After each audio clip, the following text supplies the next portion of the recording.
Good morning students. Welcome to the online teaching session of Academic World School Bimitra. Today we are here again with class 9 chemistry, second chapter. Matter around us pure. Last class we discussed about some physical processes of separation of mixtures into its components. Now second part of that we discuss some more sophisticated techniques in which we can separate the mixtures into its different components. So first technique we will be studying, that is chromatography. So the word chromatography, the chroma, it is a Greek word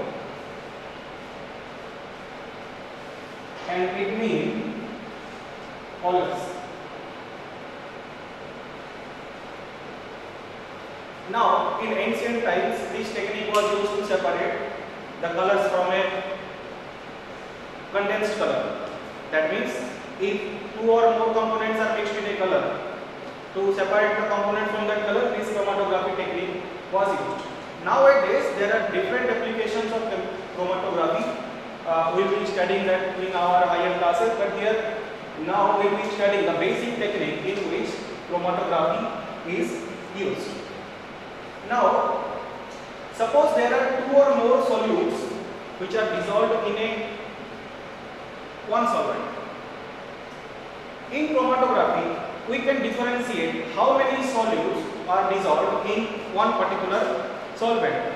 The blood test that is being done in the hospitals, they test our blood in chromatography paper. That means what kind of drug is there in our blood and what kind of intoxication is there in the blood. These things are separated. That means the blood particles, the drug particles, they get separated in the chromatography paper. There are different types of chromatography, but basically paper chromatography is used. Normally, paper chromatography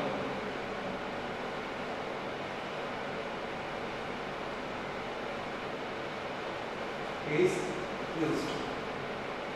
At school level, in higher level, there are different kind of chromatography, like thin layer chromatography, column chromatography for higher scientific studies. In this topic, we will be discussing separation of some colors. In this experiment, you can see I have drawn a diagram. Here, I have taken a beaker, glass pot. This is chromatography paper. You can take filter paper as well.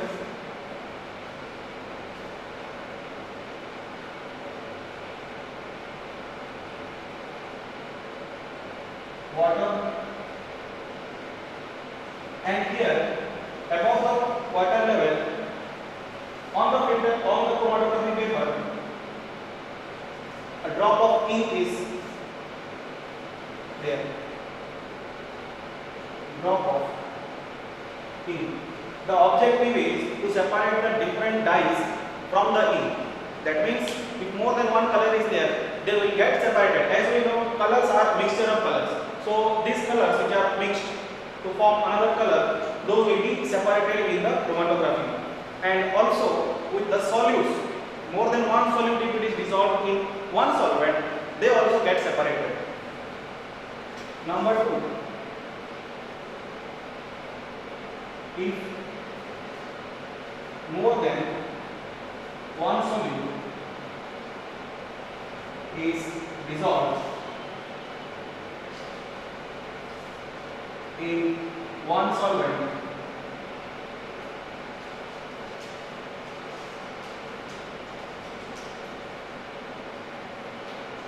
chromatography is used to separate the solutes.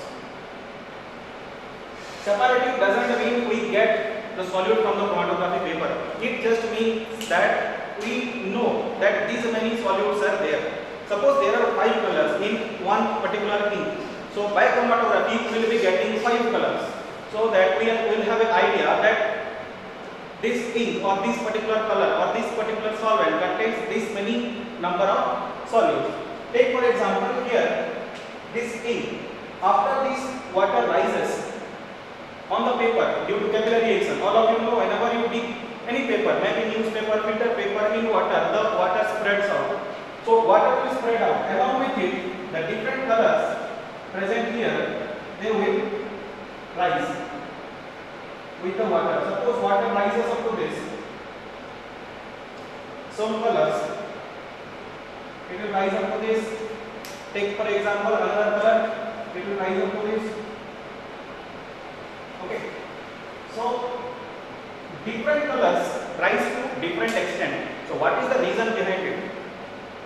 Suppose there are three solutes in one solvent. Take for example, in water there are two solutes. In chromatography paper they will rise to different levels. So what is the reason behind this process that they rise differently to different heights? The reason is the degree of solubility. One solute may dissolve lesser and one solute may dissolve more. So on the basis of solubility they rise more or they rise less. So that is the reason behind the rising of the solutes in the chromatography paper up to different extents. The process, the principle involved here is the degree of solubility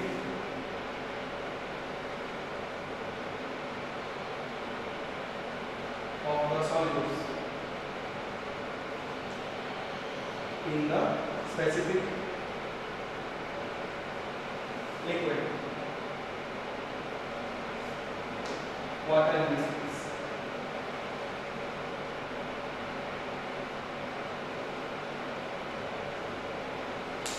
Now the test of urine, the test of blood in medical field it is highly applicable and also in industrial research. In this case, we can take for example applications.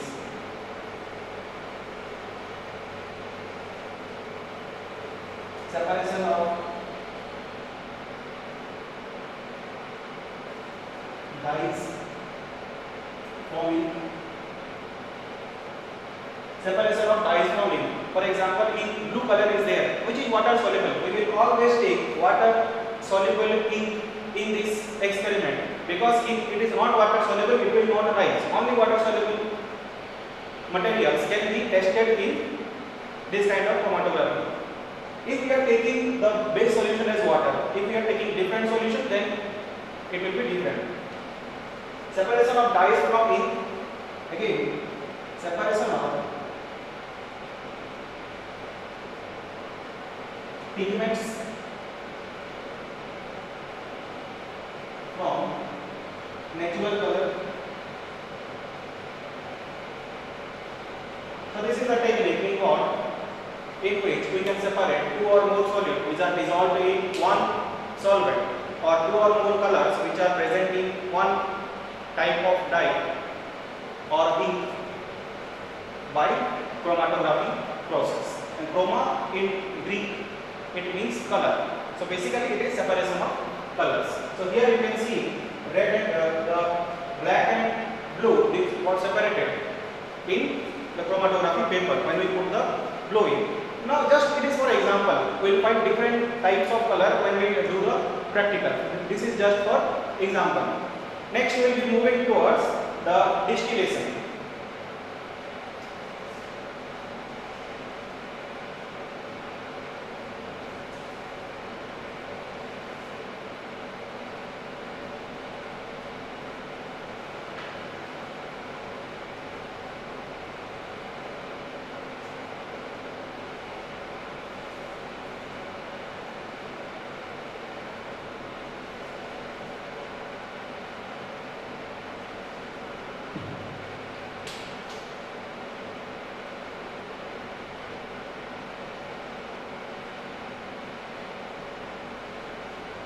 Distillation means normal heating, and this experiment involves a little complex experimental procedure and also apparatus. I will be drawing the diagram. You see.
Now this is a schematic diagram of normal distillation process.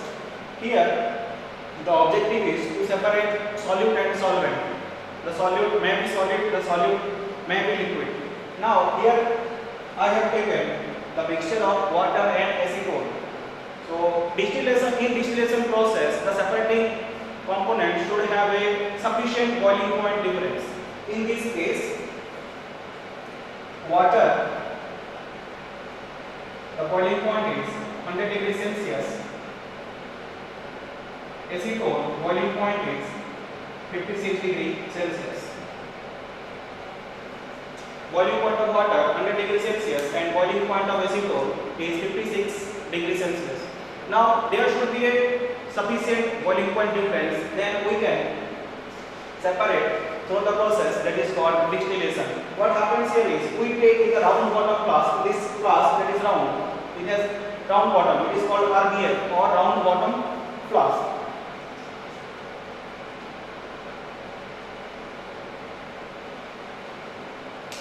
In this flask we have taken mixture of acetone and water. When this mixture is heated sufficiently, take for example 70 degree, up to 70 degree it is heated, what will happen? All acetone will move out as vapors and it will get condensed. Here it is condenser.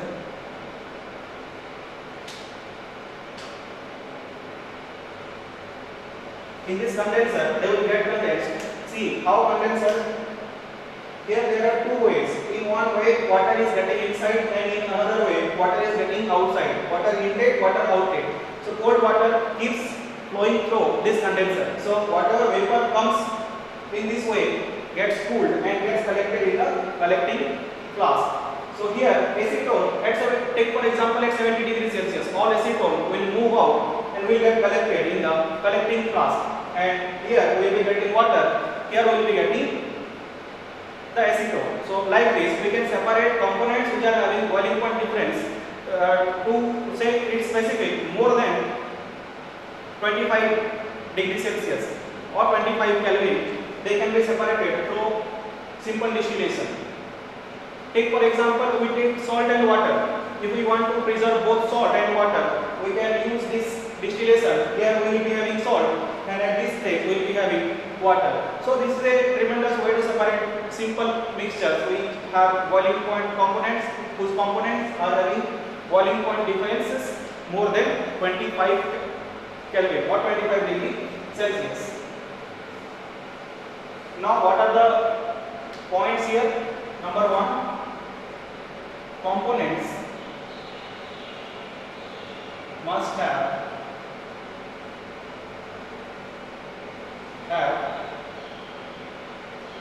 boiling point difference more than 25 Kelvin. Number two, on heating, the more volatile substance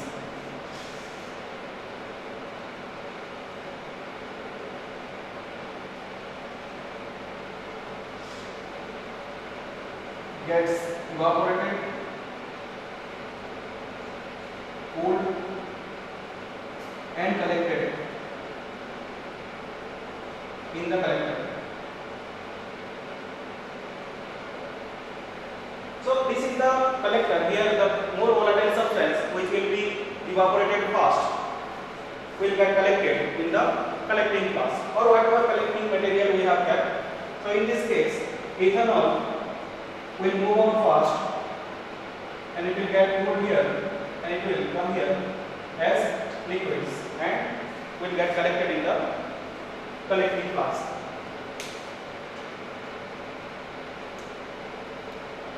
And also this method is used to separate the miscible liquids. Immiscible liquids that are not, there are different, like separating product we use for immiscible liquids. For miscible liquids, for example acetone in water, alcohol in water. For alcohol and water we will use different separation techniques. Basically for miscible liquids, the substances which are mixed. For example salt and water, we use evaporation where the water is lost. If you want to preserve the water also, we can use this distillation process. So number 3, used for miscible liquids only.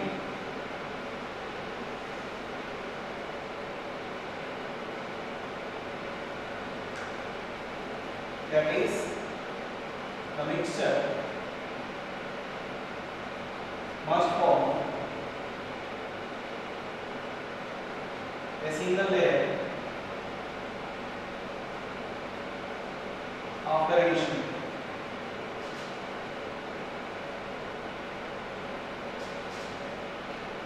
So these are three important points for distillation process. We can separate many mixtures which are miscible liquids, and more volatile substance will get deposited on the collecting flask.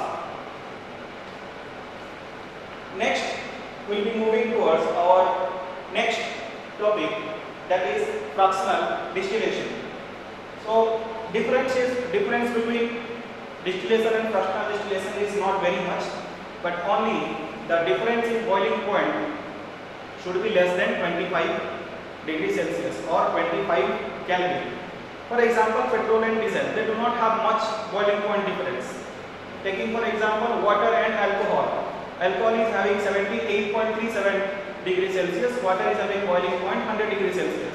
So it is nearly about 21.63 degrees Celsius, that boiling point difference between water and alcohol. So the mixtures in which the miscible components having boiling point difference less than 25 degrees Celsius or 25 Kelvin will be separated by the process called fractional distillation. Apparatus also nearly equal, only one more component is required, that is fractionating column. So we will be moving towards fractional distillation.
This is fractionality column.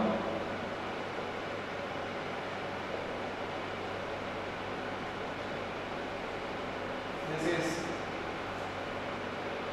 water component, water inlet. Here, mixture of water and ethanol. Here we have taken mixture of water and ethanol, and rest all the processes are same. They stand same RBF and same processes. The only difference is the fractionating column. So here,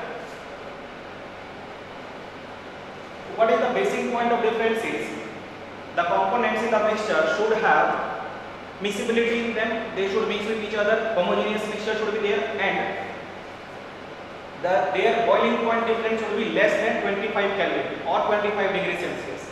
So in that case, we will be using fractional distillation, because in normal distillation there will be a problem. Both the components will get deposited in the collector. So as a result, we will be using a different technique that is called fractional distillation. One common example: separation of components of petroleum. Taking example, petrol and diesel, both will be having similar type of boiling point. So in normal distillation we cannot separate petrol and diesel. We have to take a different mechanism. Separating components of air, in our book one technique is given, separating components of air. There also fractional distillation is used. Now here,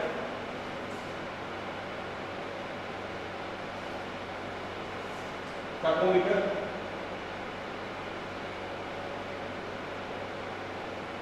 number one, miscible liquids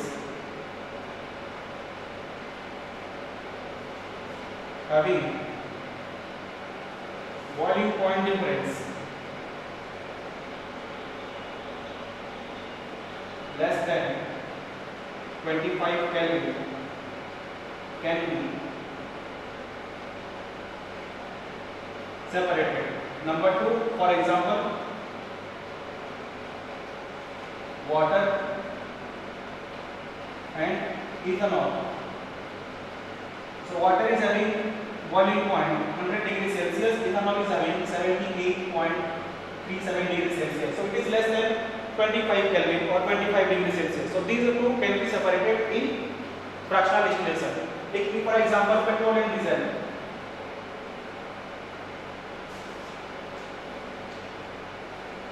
Number three, components of air.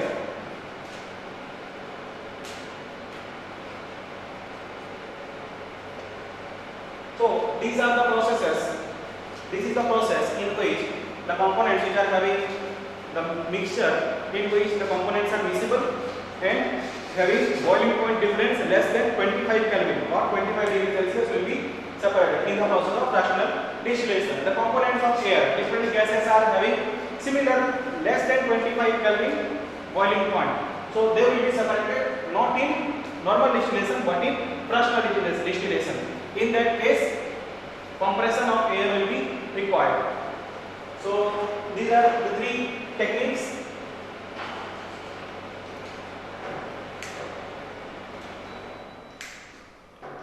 The assignments for this lecture will be uploaded in the ERP, and make sure you do all the assignments and send it through ERP. Thank you. Happy learning.